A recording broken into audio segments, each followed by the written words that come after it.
الله الوطن الحقيقة ديفيد عبدية.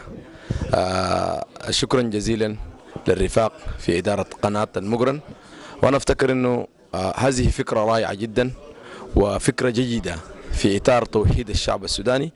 وقناة المقرن نحن نعتبره أيقونة الثورة وصوت الشعب، وهذه القناة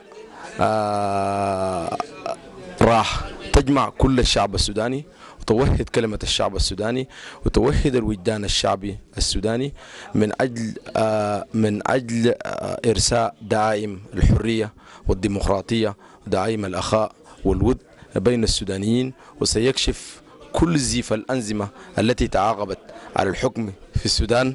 وهذه القناة تعتبر جسر تواصل بين الشمال وبين الشرق وبين الجنوب وبين الشرق في تلاحم وطني فريد، وسيجمع وجدان الشعب السوداني من أجل انتزاع الحقوق، من أجل انتزاع الحريات والكرامة والعيش بين السودانيين. شكرا جزيلا.